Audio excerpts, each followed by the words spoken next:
ഇവിടെ ഈ ഫോർട്ടിന്റെ ഏറ്റവും അടിപൊളി വ്യൂ.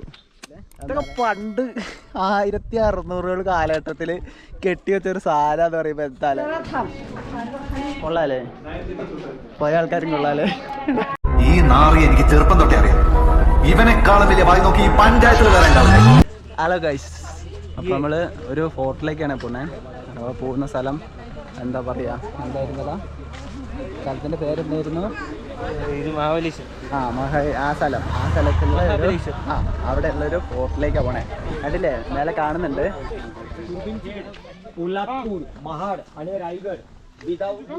പുള്ളി പറയുന്നത് കേട്ടില്ലേ, എന്തൊക്കെയൊക്കെ പറയുന്നുണ്ടെന്ന്. അപ്പൊ അങ്ങനത്തെ എന്തൊക്കെയോ സംഭവങ്ങൾ മേലെ ഉണ്ട്. സ്ട്രോബെറി ഉണ്ടോ, ഭയങ്കര ഫേമസ് അവിടെ. സ്ട്രോബെറി കൃഷികൾ ഇവിടെ അടുത്തൊക്കെ തന്നെ ഉണ്ട്. അപ്പൊ അവിടെ നിന്ന് കണ്ണാടി എങ്ങനെ ഉണ്ട്, അടിപൊളിയാണോ എന്ന് എനിക്കറിയത്തില്ല. ഇപ്പൊ വരുന്ന വഴിക്കുന്ന് ഒരു 100 രൂപ എടുത്ത് മേടിച്ചതാ. സത്യസന്ധമായ വില കുറച്ചില്ല, ഒന്നുമില്ല കേട്ടോ. കൂട്ടത്തിൽ എല്ലാവരും 100 കേസാണ് ഇത്. ഗൈസ്, അപ്പോൾ ഇതും കണ്ടില്ലേ, ഛത്രപതി ശിവാജി മഹാരാജാവിൻ്റെ ഒരു കൊട്ടാരമാണ്. കൊട്ടാരിലൊരു ഫോർട്ടാണ്. അപ്പോൾ കൊട്ടാരം ഫോർട്ട് ഒന്നല്ലേ? അപ്പോൾ ഒന്നാണ്. അപ്പോൾ ഒരു സെറ്റപ്പാണിത്. ട്രഡീഷണൽ രീതിയിൽ ഭയങ്കര മറാത്തികളുടെ ഭയങ്കര ആർട്ട് ടച്ചിങ് സ്ഥലമാണ്. അതുകൊണ്ട് തന്നെ മദ്യപാനം പാടില്ല, പുകവലി പാടില്ല. സോ സ്ട്രിക്റ്റ് ആണ്. ചെക്കന്മാരെന്താ മേടിച്ചിട്ടുണ്ട്, കഴിയിട്ട് വരാം. ബ്രോ മാങ്കോ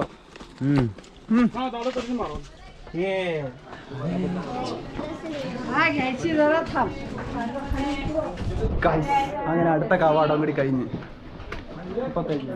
കൊള്ളാലേ, പല ആൾക്കാരും കൊള്ളാലേ. ഗൈസ്, അപ്പോൾ ഇവിടെ കണ്ടില്ലേ സ്കൂള് പോലത്തെ സെറ്റപ്പൊക്കെ ഉണ്ട്, കാണാൻ കണ്ടില്ലേ. പെട്ടെന്ന് കാണുമ്പോൾ നമ്മുടെ നാട്ടിലെ അംഗൻവാടിയൊക്കെ പോലെ ഇതിൻ്റെ മേലെയും കെട്ടി വെച്ചിട്ടുണ്ട്. പക്ഷേ സ്കൂളല്ല കേട്ടോ, ഇത് വേറെന്തോ സാധനം. ഇതാണ് കേട്ടോ ഇവിടെ ഈ ഫോർട്ടിൻ്റെ ഏറ്റവും അടിപൊളി വ്യൂ. എന്താല്ലേ, താഴേക്ക് പോയാൽ ഫൈനൽ വ്യൂ. അപ്പോൾ ഇതൊക്കെയാണ് കേട്ടോ ഇവിടുത്തെ ഏറ്റവും മെയിനായിട്ടുള്ള വ്യൂ എന്ന് പറയുന്നത്. പക്ഷേ ഈ വെയിലത്ത് വന്നു കഴിഞ്ഞാൽ ഉണങ്ങി വരേണ്ടത് ഇതേപോലെ കരിഞ്ഞ് നടക്കാം. പക്ഷെ മഴയത്ത് വന്നു കഴിഞ്ഞാൽ തെന്നിപ്പടച്ച് വീണ് ചതല്ലെങ്കിൽ നല്ല അടിപൊളി ഒരു വ്യൂ ഇവിടുന്ന് കാണാൻ പറ്റും. കൺഫേമാണ്. ഇത് കണ്ടില്ലേ, പക്ഷെ എന്താണ് ഇതൊക്കെ പച്ചപ്പാണെങ്കിൽ ഉള്ള അവസ്ഥ ആലോചിക്കുക. ഈ കരിഞ്ഞ് കിടക്കുന്ന ഈ കാടൊക്കെ ഒന്ന് പച്ചപ്പായിട്ട് പക്ഷെ എന്തായിരിക്കും അല്ലേ. ഇതൊക്കെ പണ്ട് 1600 കാലഘട്ടത്തിൽ കെട്ടിവെച്ചൊരു സാധനം എന്ന് പറയുമ്പോൾ എന്താല്ലേ, ഒരു മലേനെ കെട്ടി പൊക്കി ഇത്രയും സംഭവങ്ങളാക്കി. ഇല്ല, മലേനല്ല, മലയുടെ മേലെ കെട്ടിപ്പൊക്കി ഇത്രയൊക്കെ ആക്കി. അടിപൊളി, ഒന്നും പറയാനില്ല അല്ലേ. ശരിക്കും അന്ന് കെട്ടിയോണ്ട് ഇന്നത്തെ ഗവൺമെൻറ് കാശുണ്ടാക്കുന്നു, അല്ലാതെ എന്ത്. എന്തായാലും മഴക്കാലം സെറ്റാണ് ഇവിടെ. ആരാടാ അപ്പോസും ഗാങ്, അപ്പോസും ആരാ സൗണ്ട് ഉണ്ടാക്കണ ആരാണ്? ഇതെന്തോ മൃഗശാല.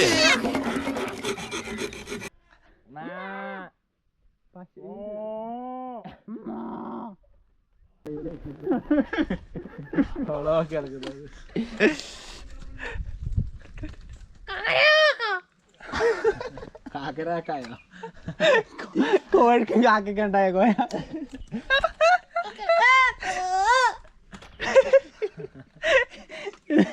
ഇതൊക്കെ വീഡിയോ എടുക്കണ പറയാൻ പറ്റില്ലേ? ആ തെണ്ടി പട്ടി നാറി, എനിക്കറിയായിരുന്നു. വീഡിയോ എടുത്തിട്ടുണ്ട്. ഇതൊക്കെ കോഴികളും കാക്കകളും ഇതായിരുന്നു നമ്മുടെ കോമ്പറ്റീഷൻ. ദൈവം ഇവ മെയിന് ഇപ്പൊ മുള്ളമ്പന്നിയുടെ ഒച്ച ഉണ്ടാക്കിയ ആളത്. ഇതിനിടയ്ക്ക് അങ്ങനെ ഒരു സാധനം ഇറക്കിയോ?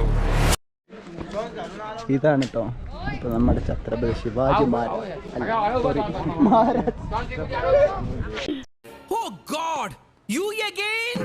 താഴോട്ട് നമ്മൾ പോവാത്ത കുറെ ഇങ്ങനത്തെ വഴികളുണ്ട് കേട്ടോ. അപ്പം കഴിഞ്ഞു ഇവിടുത്തെ പരിപാടികൾ കഴിഞ്ഞ് തിരിച്ച് ഓടിക്കൊണ്ടിരിക്കുക. കാരണം ഞങ്ങൾ ഫോട്ടോ എടുത്ത് ഒരുപാട് വൈകിപ്പോയി. അപ്പോൾ താഴ്ന്ന് വിളി വന്നേ. അപ്പോൾ ഓടിപ്പോയി പെട്ടെന്ന് പോയില്ലെങ്കിൽ ഞങ്ങളെ വണ്ടിയിൽ നിന്ന് ഞങ്ങൾ ബസ് പിടിച്ച് പോകേണ്ടി വരും.